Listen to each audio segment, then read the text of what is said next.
안녕하십니까. 저는 HP 아르바의 홍진표입니다. 만나 뵙게 돼서 반갑습니다. 오늘 이 시간에 제가 40분 동안 여러분과 이야기하고자 하는 것은 위치 기반 서비스에 대한 내용인데요. 사실 위치 기반 서비스, 로케이션 베이스 서비스, LBS 이런 용어들 굉장히 많이 듣고 계십니다. 오늘 아침에 시작된 세션부터도 굉장히 많이 사용된 단어인데 저도 이 얘기를 들을 때마다 예전 한 2013년도에 우리가 많이 듣던 BYOD라는 단어가 생각나요. 그 당시에 저도 BYOD에 대해서 굉장히 많은 세미나를 했었지만 사실 그때 당시에는 굉장히 많은 사람들께서 모바일 디바이스는 들고 있지만 회사 안에 있는 회사 업무 프로세스가 이 안에 들어오기 전이었다라는 거죠. 그래서 약간 현실과 거리감이 있었던 것이 사실입니다. 하지만 지금 몇 년 사이에 이미 우리는 굉장히 많은 서비스업의 프로세스들이 다 모바일 앱 형태로 모바일 디바이스에 올라왔고요. 회사에서의 업무 프로세스의 일부와 전체가 이 안에 들어와 버렸습니다. 이제 더 이상 이 용어 자체가 생소하지 않은 우리의 일상이 돼버린 것처럼 이 LBS 입장도 우리가 앞으로 몇 년 내에 우리가 생활하게 될 가정이나 회사 그리고 다른 병원, 공공시설 이런 곳에서 굉장히 익숙한 환경으로 다가올 것이라고 확신을 합니다. 그래서 그런 측면에서 과연 이 개인의 위치 정보를 어떤 용도로 활용을 할 것이며 이렇게 활용되는 용도에 맞게끔 도대체 어떤 기술로 적용을 할 것이냐 굉장히 많은 표준 프로토콜이 많이 얘기가 되어 왔는데 어떤 거를 쓸 수 있느냐에 대해서 말씀을 같이 나눠보고자 합니다. 그래서 이런 LBS 로케이션 베이스 서비스에 대해서 직접 들어가기 전에 약간의 서로 이해를 돕고자 몇 가지 간단한 이야기를 좀 해보고자 합니다. 방금 말씀드렸지만 이제 더 이상 여러분들께 모바일 디바이스 얼마나 많이 갖고 계시냐라는 질문 이제 할 필요가 없어졌죠. 모두 다 가지고 계시지만 그럼 이렇게 질문을 드리겠습니다. 얼마나 많은 분들께서 사용하고 계시는 모바일 디바이스의 와이어리스 인터페이스를 켜놓은 상태로 가지고 계신가요? 라고. 지금 이렇게 좀 익숙하지 않은 무선랜 SSID가 나오는 이런 낯설은 공간에 오거나 외부 다른 곳을 이렇게 이동하는 곳이 아니라면 안정적으로 나에게 무선 서비스를 제공하고 있는 가정이나 회사라고 한다면 항상 와이파이를 온 해둔 상태에서 사용하시는 분들이 많으실 겁니다. 10년 전으로 한번 가볼까요? 이러한 와이파이와 블루투스에 대해서 10년 전에는 바로 2007년도 애플에서 1세대 아이폰을 출시했었던 시점입니다. 그때 당시에 개발자 포럼에 많이 들어가서 글을 좀 보면 사실 이 배터리 소모 부분에 대한 이야기가 굉장히 많아요. 사실 그때 당시에는 이 운영체제 자체가 배터리 최적화에 대해서 많이 담아두기 전이기 때문에 사실 그때 당시에 사용 패턴이라고 한다면 이 안정적으로 무선랜 서비스를 제공하고 있는 장소에 들어가 있다 하더라도 사용자는 자기가 사용하는 시점에만 켜놓고 사용이 끝나면 꺼버리는 패턴이 많았다는 거죠. 정확히 10년 동안입니다. 이 10년 동안 어떻게 달라져 왔을까라는 부분 우리가 생각을 해봐야 돼요. 사실 배터리 최적화 입장에서는 아이폰이 되든 안드로이드 폰이 되든 굉장히 많은 배터리 최적화를 이뤄왔습니다. 우리 눈에 보이는 것과 보이지 않는 측면에서 많은 개선이 되었는데 사실 무선랜 칩셋 자체가 저전력 설계를 하기 위한 칩셋 설계의 발전을 이뤄왔고 또 한 가지 운영체제의 커널 레벨에서 이 배터리 최적화를 많이 이뤄왔습니다. 사실 보이지 않는 부분이지만 이것들을 포함해서 추가적으로 사용자가 직접 볼 수 있는 설정할 수 있는 고급 설정 측면에서 이런 GUI로도 많은 결정할 수 있는 기능들을 넣어줬어요.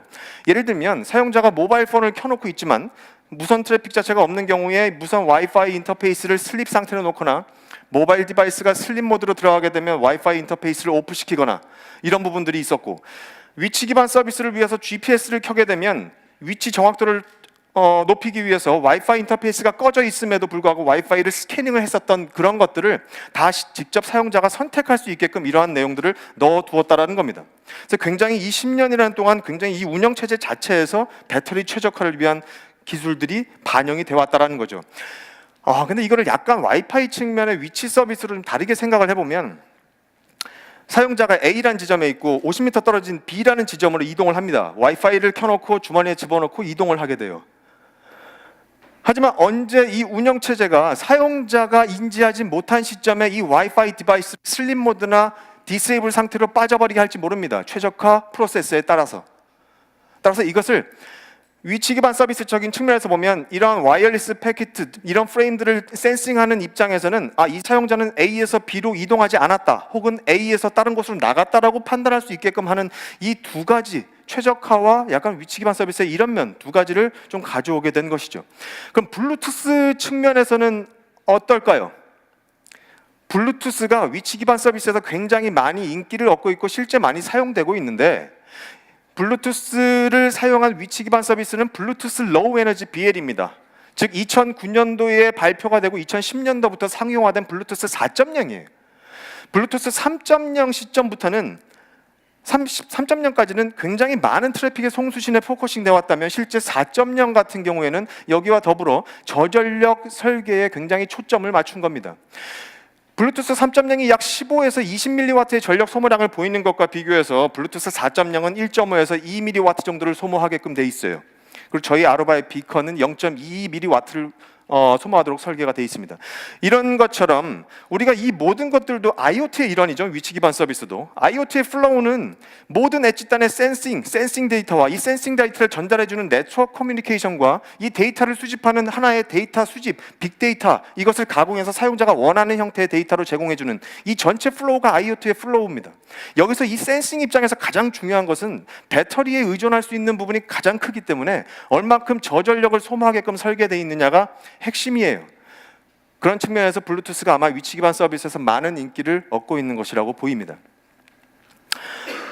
우리가 일상생활에서 한번 볼까요? 굉장히 오랜 시간 동안 아웃도어에서 우리가 일상적으로 알고 있었던 위치 기반 서비스 뭐가 있죠? 내비게이션이 있습니다. 또 한 가지는 뭐 있을까요? 우리가 영화에서 많이 봤습니다. 차량 위치 추적, 그죠? 무한도전에서 나왔었던 무한도전 멤버를 추적한다거나 아니면 이런 웹사이트에서 차량 추적해드립니다. 1분 단위로 실시간 반영해드립니다. 그리고 영화에서 많이 봤었던 이런 부분들, 우리한테 굉장히 익숙한 부분이에요. 위치 기반 서비스 측면에서, 바깥 아웃도어에서. 그러면 똑같이 위치 정보를 활용하고 있는데 도대체 이 위치 정보를 어떠한 로직에 따라서 처리를 할까? 지금 이제 처리 로직에 대해서 한번 살펴보도록 할게요.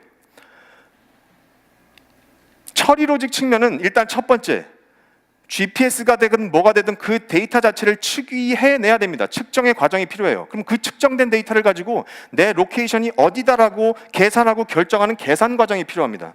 또 한 가지는 실제 그 데이터를 사용자가 원하는 디스플레이에 맞게 제공하고 활용하는 측면이에요. 내비게이션이 되든 차량 위치 추적이 되든 이 세 가지 로직이 필요합니다. 그럼 앞에서 살펴봤었던 내비게이션 입장에서 처리 로직을 보면 첫 번째, 누가 이 데이터를 추기하느냐, GPS를 내장하고 있는 내비게이션이 실제 추기를 하게 됩니다. 그러면 그 안에 이 데이터 추기한 내용을 가지고 내 위치를 결정을 하는 계산 과정 역시 내비게이션이 하게 되죠. 또 한 가지, 이것을 활용하는 활용 부분도 내비게이션 디스플레이에 내 위치를 찍어줌으로 인해서 활용을 하게 됩니다. 즉 이것은 무슨 얘기냐, 위치 정보의 변화를 일으키는 주체와 이것을 활용하는 주체가 같다는 얘기입니다. 즉 운전자가 위치 정보를 변화시키고 이 정보를 직접 확인해요. 그렇죠? 위치 추적, 차량 추적 측면입니다.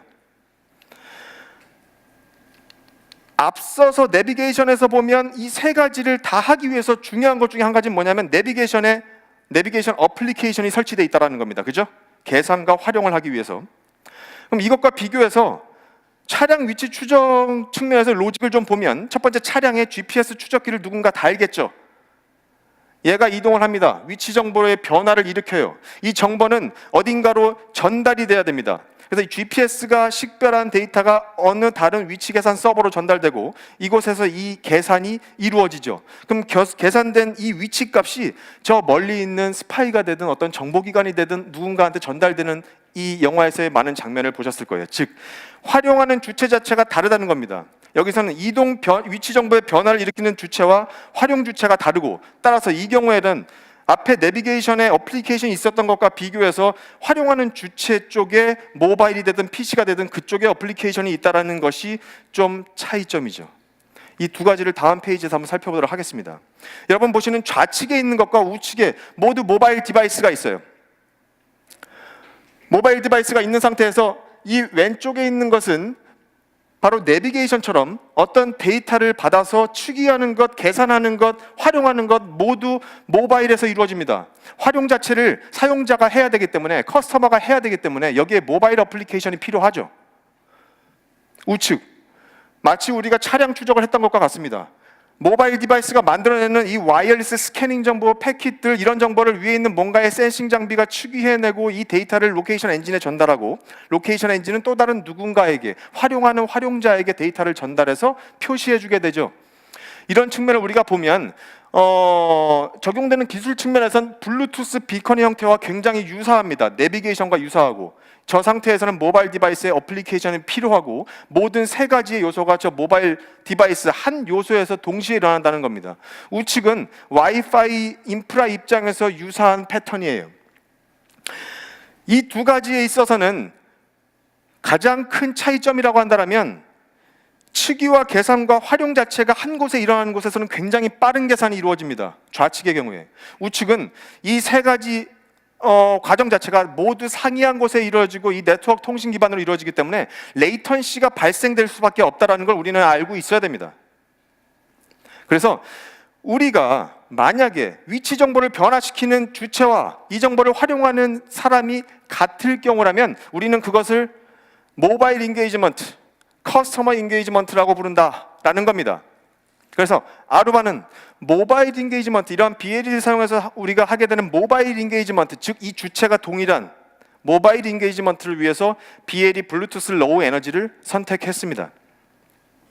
그래서 이 BLE에 대해서 우리가 모바일 인게이지먼트에 대해서 살펴보도록 할게요. 즉 그 주체가 같은 것입니다. 사용자에게 내비게이션처럼 모바일 디바이스에 어플리케이션이 있어야 된다고 말씀을 드렸어요. 사용자한테 모바일 디바이스 어플리케이션의 설치를 유도하기 위해선 당연히 게스트 와이파이가 기본적으로 갖추어져야겠죠. 그 다음에 사용자의 위치 정보를 가지고 사용자는 길찾기를 해갈 수 있습니다. 오전 세션 중에서도 여러 차례 예를 들어서 봤었던 것처럼 인도어에서 GPS를 용으로 비컨을 사용해서 길을 찾아갈 수 있어요. 두 번째, 여러 가지 어떤 위치에 다가갔을 때 푸시 메시지를 받을 수가 있죠. 또한 시설 정보가 변화됐을 때 서관 엘리베이터가 고장났으니 동관을 활용하세요. 혹은 메르스가 창궐했으니 메르스 임시 보호소가 응급센터 앞에 있습니다. 뭐 이런 정보들까지 푸시 메시지를 줄 수가 있어요. 또 한 가지는 이런 컨퍼런스룸 혹은 이거보다 더 큰 박람회 같은 곳에서 나의 동료는 다른 세션에 듣고 있다. 우리 이 세션 끝나면 서로 만나자. 못 만나죠. 몇백 명이 있는 상태에서.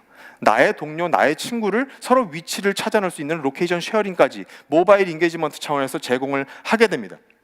그럼 이런 것들을 하기 위해서, 모바일 인게이지먼트를 하기 위해서 어떠한 요소들이 필요하느냐?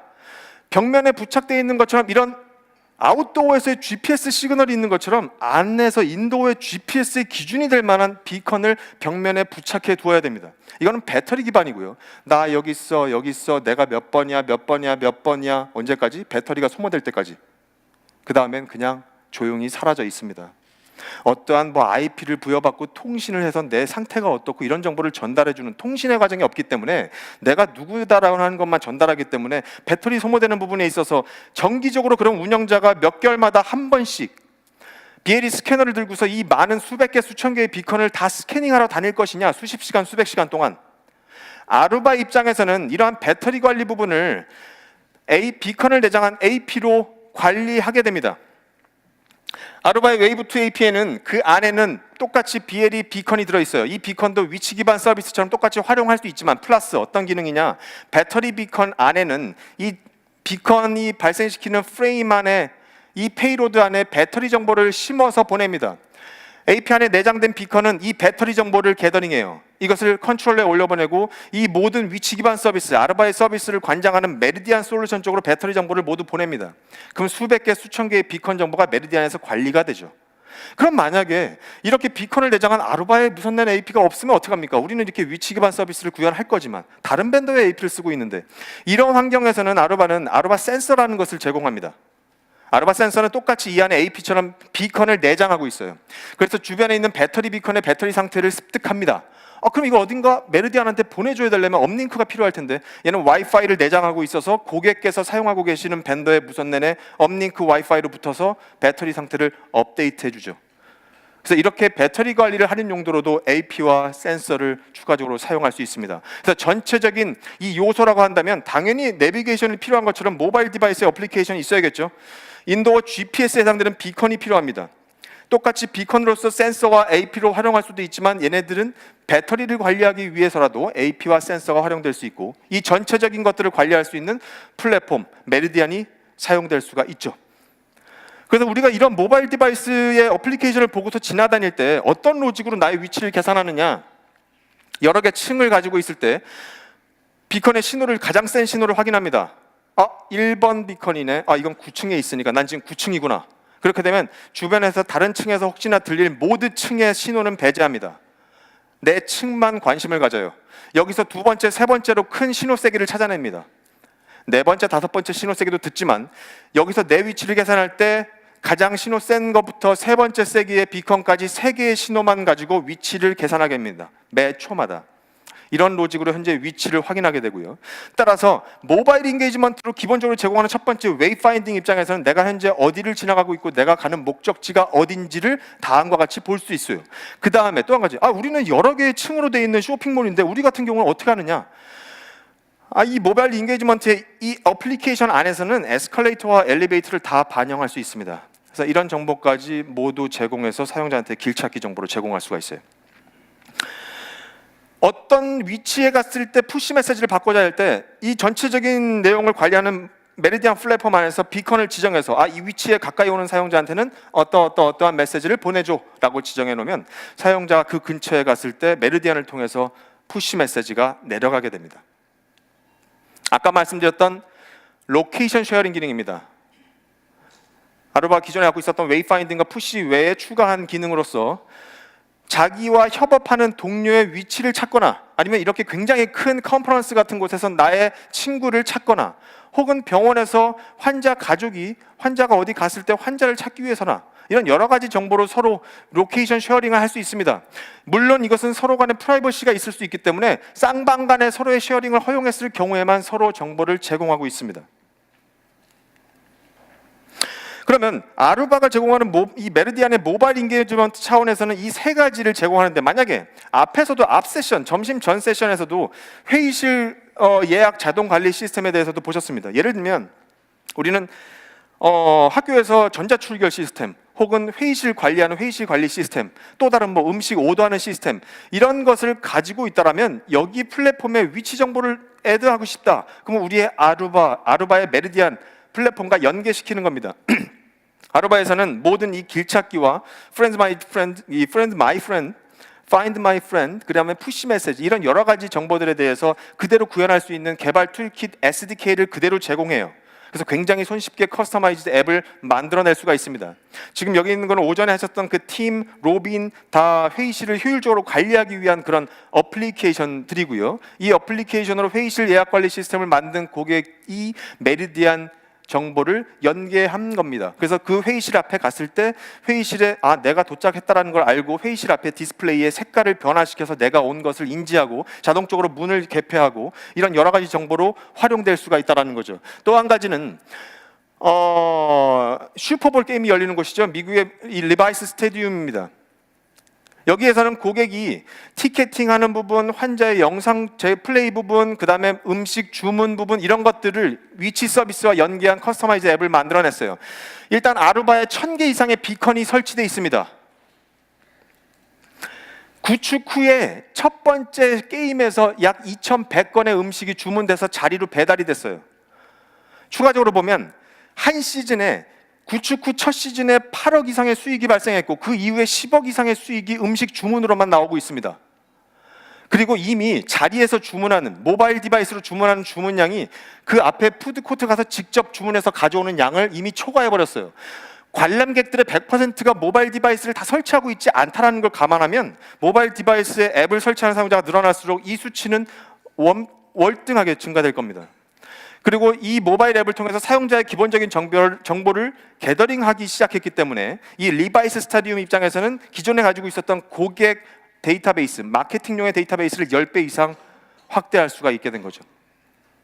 그래서 지금 이러한 같은 정보들을 기본적인 아루바의 모바일 인게이지먼트 차원에서 제공하는 정보들을 다른 여러 박물관에서 활용하거나 스타디움에서 활용하거나 회의실 관리에서 활용하거나 공항에서 활용하거나 이런 측면으로 여러 다른 에코 파트너의 시스템과 커스터마이징 앱을 만들어낼 수 있습니다. 그런 측면에서 그런 내용을 다룬 간단한 영상을 한번 보고 다시 진행하도록 하겠습니다.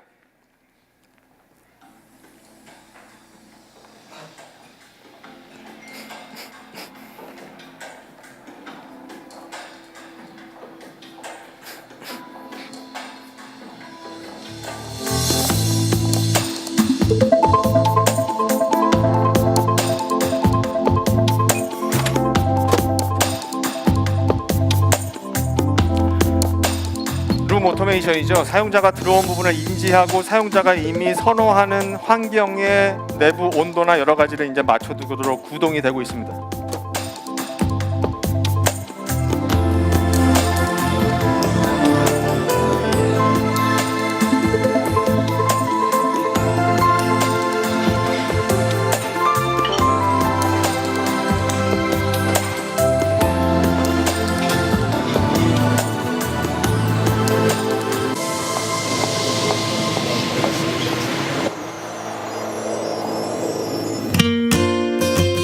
방금 말씀드린 리바이스 스타디움이에요.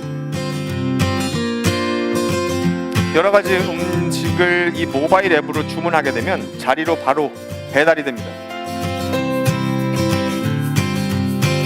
마찬가지로 이 안에서는 여러 가지 이 장소를 찾아갈 수 있는 웨이파인딩 기능으로도 넣어놨고, 심지어는 아웃도어의 주차장까지 갈 수 있는 이 웨이파인딩을 모두 제공해 두었습니다. 다음은 이제 회의실 관리인데, 일반적인 오피스에서 우리가 굉장히 많이 보죠. 회의실은 굉장히 많이 만들어놨는데 직원들이 항상 불만을 가집니다. 회의실 없다고, 항상 차 있다고. 근데 예약해놓은 회의실에 또 언제 가보면 비어 있는 경우도 많죠.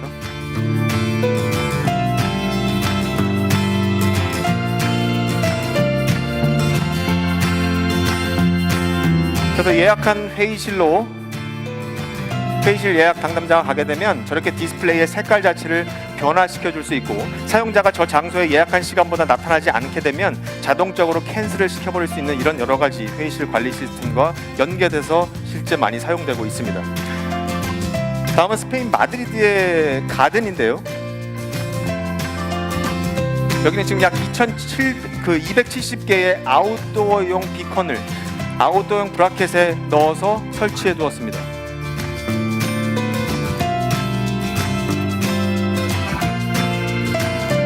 가든 내에 내가 가고 싶은 어떠한 곳을 지정해서 찾아갈 수가 있고요.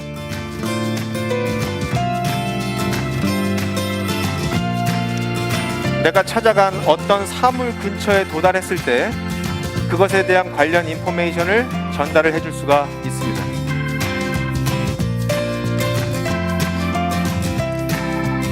아웃도어 브라켓에 들어가 있는 것이고, 이러한 사물 앞에 갔을 때 관련 정보를 제공해 주게 되는 것까지.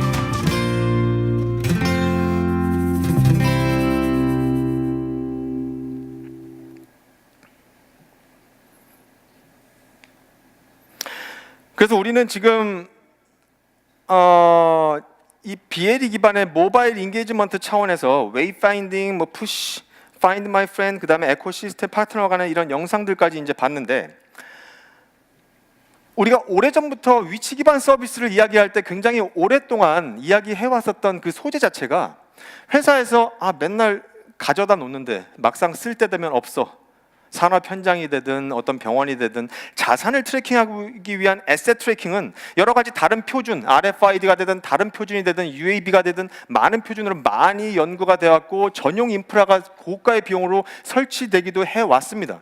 사실 아루바 입장에서도 이 에셋 트래킹에 대해서 생각을 하게 됐고요.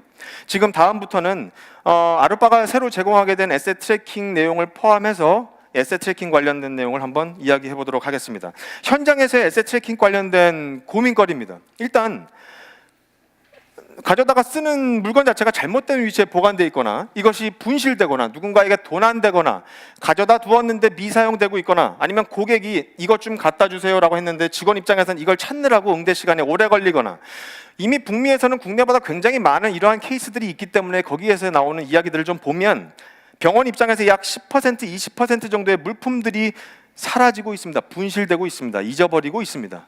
이것들을 찾아다니기까지 약 40시간에 해당되는 월간 시간을 소요하게 된다고 합니다.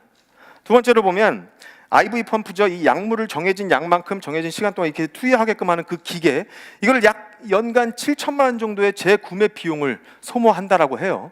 그리고 우리가 공항 같은 데서 보거나 큰 마트 같은 데서 볼 때, 이 공항에서 노약자들의 요청에 따라서 휠체어를 가져다 줘야 될 때 이것을 찾느라 응대하는 시간에 대해서 많은 현장의 불만들이 생겨나고 있다는 겁니다. 그래서 이런 것처럼 우리가 직접 자산을 트래킹해야 되라고 하는 니즈는 이러한 비즈니스 영역에서 많이 나오고 있는데요. 사실 예전부터, 굉장히 오래된 시점부터 여러 가지 기술에 대해서 나와 있는 것이 맞습니다만 아루바 입장에서는 고객 환경에서 무선랜 인프라가 갖춰져 있다라고 하는 전제하에 코스트 투자가 제일 적을 수 있는 부분을 블루투스와 와이파이로 봤습니다. 그 중에 아까 말씀드렸던 것처럼 이 각 말단의 센싱 입장의 배터리 의존도가 굉장히 크기 때문에 그럼 이 둘 중에 배터리 의존도가 더 낮은 게 무엇이냐, 그 측면에서 블루투스를 선택하게 된 것이죠. 그러면 아루바가 새로 만들어내게 된 이 블루투스 에셋 태그는 지금 굉장히 보기 힘드실 만큼 좀 사이즈가 작아요. 밖에 디스플레이가 되어 있긴 합니다만 동전보다 살짝 큰 사이즈입니다. 이 안에 수은 건전지가 들어가 있기 때문에 그 이상 최대한 컴팩트하게 만들어낸 부분이에요. 이 안에 약 2년 정도의 수명을 보이는 배터리를 가지고 있고요. 곡면 디자인과 굉장히 소형 사이즈로 설계하고자 했습니다. 1분과 2분 사이에 레이턴시가 발생이 되고요. 3에서 5m의 정확도를 보이게 됩니다.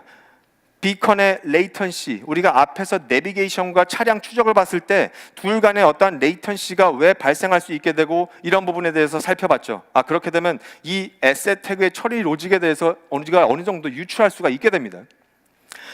이러한 에셋 태그는 사실상 이 무선 인프라, 가지고 있는 무선 인프라를 기반으로 활용을 할 수가 있기 때문에 굉장히 기존 인프라를 활용할 수가 있게 되고, 또 한 가지는 굉장히 손쉽게 모바일 앱을 통해서 에셋을 트래킹할 수 있어요. 기존의 많은 다른 표준 기술들을 가지고 전용의 디스플레이, 전용의 매니지먼트 솔루션을 통해서 봤었던 거에 비교하면 굉장히 손쉽게 볼 수 있죠.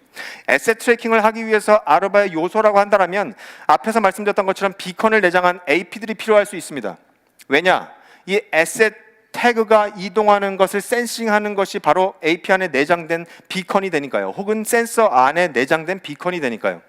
그리고 이 모든 것들을 관리하기 위한 플랫폼인 메리디안이 필요하게 됩니다.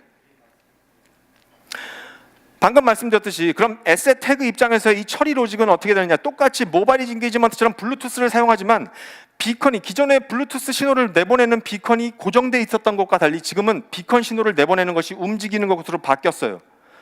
이 입장에서는 비컨 태그가 주기적으로 이 비컨 정보를 보내면 AP 안에 있는 비컨이 이것을 센싱하게 됩니다. 이 정보를 아루바의 메리디안 쪽으로 전달을 해주면 그때 이 AP를 통해서 축이됐었던 내용이 메리디안 안에서 위치가 계산되고 결정되게 됩니다.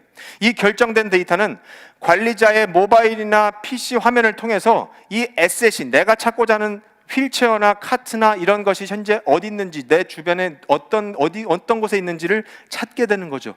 따라서 위치 정보의 변화를 일으키는 주체와 활용 주체가 다르기 때문에 이 상황에서 레이턴시가 그래서 발생을 하게 되는 부분입니다.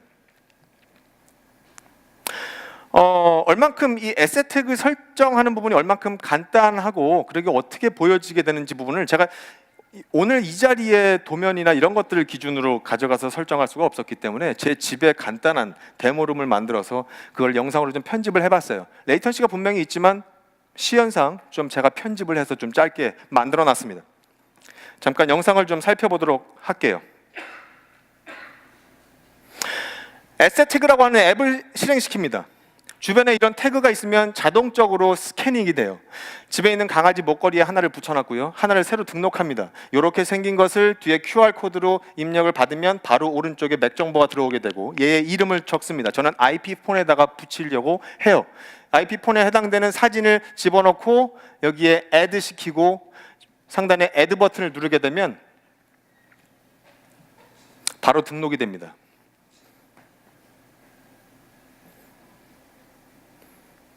그리고 맨 하단에 있는 부분이 제 방이 되는데요. 강아지와 전화기가 다 이쪽에 있다가 전화기를 사용한 사람이 바깥으로 가져가고 있습니다. 강아지는 조금 있다가 제 아이들 방 앞쪽으로 이동을 하고 있고요. 자산은 어떻게 보면 다른 사람들과 다르게 머무르는 시간이 굉장히 클 수 있습니다. 그리고 내가 이것이 현재 어디에 있는지를 보는 측면이 강하기 때문에 저 에셋 태그 앱을 가지고 혹은 다른 디스플레이, PC를 통해서도 이 에셋들이 어디 있는지를 확인할 수가 있게 되죠. 그래서 굉장히 손쉽게 설정하고 확인할 수 있는 장점이 있습니다. 무선랜 인프라를 같이 활용해서. 이것들을 활용하는 대상이라고 한다면 사실상 주요 에셋 트래킹을 요구하는 곳들이 어떻게 보면 병원들, 그죠? 왜냐하면 이 병원 자산들이 굉장히 많이 분실하기 때문에 병원, 그 다음에 유통 리테일 부분, 그 다음에 공공시설들, 사용자들한테 무상으로 무언가를 대여해주고 해주는 이런 공공시설들에서 많이 활용될 수 있습니다. 휠체어를 타인 노인분들한테 제공하는 휠체어부터 공항에 있는 카트까지 이런 것들, 그리고 여러분들 대형마트에 보면 요즘에 카트 끌고서 횡단보도 앞에까지 나가죠. 이것들 다 수거하는 것이 큰 일이라고 하더라고요. 그래서 이런 부분들까지 우리가 에셋택으로 다 활용을 많이 할 수 있을 것 같습니다. 그러면 우리가 지금 아루바에서 블루투스 로우 에너지 BLE를 사용해서 하는 여러 가지들을 한번 살펴봤습니다. 모바일 인게이지먼트 측면과 그 다음에 에셋 트래킹 측면까지 살펴봤어요. 그러면 다음엔 블루투스 말고 와이파이를 가지고 우리가 쓸 수 있는 부분은 무엇이냐? 앞에서 우리가 차량 추적도 봤었고 그 다음 내비게이션도 봤던 것처럼 이쪽이 블루투스고 이쪽이 와이파이 패턴이라고 했다면 과연 와이파이 입장에서 어떻게 볼 수 있냐? 아루바는 와이파이를 가지고 위치를 분석할 수 있는 어널리틱스 로케이션 엔진이라고 하는 ALE를 가지고 있습니다. 그래서 이 내용을 포함해서 와이파이 입장에서 한번 살펴보도록 하겠습니다. 대규모 시설 운영 담당자 측면에서는요, 이런 생각을 할 수 있을 것 같아요. 야, 홍진표 어디 있어? 김영희 어디 있어? 특정 사용자를 찾는 것보다 불특정 다수의 이 많은 사람들, 모든 사람들 현재 어디 있어? 또 한 가지는 사람들은 현재 어떤 이동 패턴을 보이지? 사람들이 현재 어떤 창구에 많이 있지? 어떤 구역이 많이 있지? 내가 이것을 알면 좀 덜 붐비는 쪽으로 안내해 줄 텐데, 대규모 시설 관리자 입장에서 이런 고민을 할 수도 있을 것 같습니다. 와이파이를 가지고 처리하는 부분은 사용자가 모바일 앱을 설치하고 있다고 하는 기대를 하기가 어려워요. 불특정 다수의 이동 현상을 봐야 되는 부분이 크기 때문에, 따라서 사용자가 와이파이를 켰을 때 이 스캐닝하는 패킷들이 나오기를 기대하는 상황에서 주변에 있는 AP에서 이 와이파이 시그널을 측위해냅니다. 그죠? 이 측위한 데이터를 아루바 입장에서도 아루바의 ALE 엔진에 이 값을 전달해서 ALE에서 AP의 삼각 측량을 통해서 계산해내고 이 사용자의 위치를 확인해냅니다. 이 데이터를 ALE가 가지고 있게 되고 이것을 활용하는 많은 비즈니스 버티컬의 용도에 맞는 그 커스터마이즈드 앱을 만들어내는 그러한 에코 파트너들은 아루바의 이런 정보를 가져다 활용할 수 있게끔 API를 통해서 데이터를 호출해 갑니다. 그래서 아루바의 파트너 중에 하나인 스카이파이의 이 예를 한 가지를 들게 되면, 이러한 ALE에 저장된 데이터를 가지고 사용자가 어디에 방문했는지, 저 오른쪽에 보시면 색깔로 표시한 구역에서 어느 쪽 구역에 오랫동안 사용자가 많이 분포해 있는지, 여기에 얼마나 머물렀는지, 우리 매장에 들어왔는지, 이런 정보들을 통계로 제공하면서 또 한 가지는 사용자들이 현재 어디에 있는지를 점 형태로 표시합니다. 혹은 또 새로 유입된 디바이스는 빨간 점으로 표시하거나, 이렇게 점 형태로 위치를 표시하거나, 또 한 가지는 사용자의 이동군의 이 플로우가 어떤 시간에 따라서 어떤 패턴을 보이는지에 대한 이 히트맵 정보도 함께 제공을 하고 있어요. 그래서 간단히 작년도에 저희가 싱가포르에서 큰 아루바 행사를 했었는데, 시간대별로 사용자군이 어떤 이동 패턴을 보이는지 이 스카이파이와 아루바의 ALE를 통해서 봤었던 부분을 잠깐 영상으로 한번 살펴보도록 하겠습니다.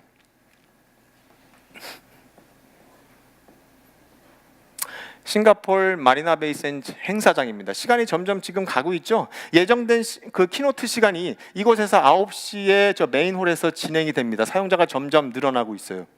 9시에 시작을 했습니다. 전체 많은 사용자가 저쪽에 집합이 돼 있고 세션이 끝나고 이제 좀 있으면 점심시간에 가까워오게 됩니다. 그럼 점심시간 이동하면서 옆에 있는 부스로 진행되는 테크 플레이그라운드, 그 다음에 브레이크아웃 세션 쪽으로 시간이 지남에 따라 이동을 하게 되고요. 6시가 되면, 18시가 되면 모든 행사를 마치게 돼서 사용자는 밖으로 떠나게 되는 패턴, 이러한 사용자 이동군에 대한 히트맵 변화, 이런 플로우 변화들을 함께 볼 수가 있게 되죠. 따라서 이 AL이라고 하는 것은 사용자들의 와이파이 패킷을 기반으로 한 모든 데이터를 가지고 있기 때문에 이것을 어떤 에코파트가 API로 호출해서 활용할지 각각의 용도에 맞게 쓰게 되는 겁니다. 그럼 지금 BLE와 와이파이를 사용해서 우리가 구현할 수 있는, 아루바의 솔루션만으로도 구현할 수 있는 여러 가지 내용들이 지금 이미 이만큼이나 있었어요. 이런 것들을 다 우리가 다뤄봤고, 그럼 도대체 어떠한 서비스를 만들어낼 때, 대표적인 서비스를 만들어낼 때 이 중에 어떤 거를 쓰면 되느냐라고 하는 이런 질문이 나올 수 있어요. 이런 궁금증이 나옵니다. 다음 슬라이드 한 장으로 말씀드리면서 마무리를 좀 지어볼까 합니다. 세 가지로 크게 나눌 수가 있어요. 그 사람들 다 어디 있지? 그것들 다 어디 있지? 또 한 가지, 현재 내가 어디에 있지? 내가 어디로 가야 되지? 측면. 마지막은 그거 어디 있어? 이거 어디 있지? 라고 하는 측면으로 나눌 수가 있습니다. 메신저 프로그램이나 서로 간에 커뮤니케이션 하기 위한 이런 어플리케이션 입장에서, 버디 시스템 입장에서 그들을 다 어디 갔지라고 찾는다면 아까 앞에서 말씀드렸던 모바일 인게이지먼트 차원에서 Find My Friend라고 하는 부분을 활용할 수가 있을 것 같아요. 메리디안은. 그 다음, 이것들 다 어디 있지? 휠체어 1번이 내가 필요해, 2번이 필요해가 아니라 내 주변에 어떤 휠체어라도 되니까 휠체어 그것들 다 어디 있어? 라는 것을 필요할 수가 있게 되겠죠. 그런 경우라면 방금 말씀드린 에셋 태그를 부착해서 에셋 트래킹을 할 수가 있게 됩니다. 또 한 가지, 그 사람들 다 어디 있지? 어떤 패턴을 보이지? 이런 부분은 와이파이를 통한 로케이션 엔진을 통해서 우리가 확인할 수가 있을 것 같습니다. 또 한 가지, 내가 지금 현재 어디 있지? 즉 이거는 길찾기 웨이파인딩이죠. 모바일 인게이지먼트에서 기본적으로 제공하는 그 어플리케이션에서 자기의 길찾기를 제공하게 됩니다. 그 다음에 바로 그거 어디 있지? 우리 회사의 그 자산이 어디 있지? 측면에서는 이미 이런 경우도 있을 수 있어요. 이미 와이파이 태그를 고려한다, 와이파이 태그를 갖고 있다라고 한다면 이때는 표준은 와이파이를 써야 됩니다. 그죠?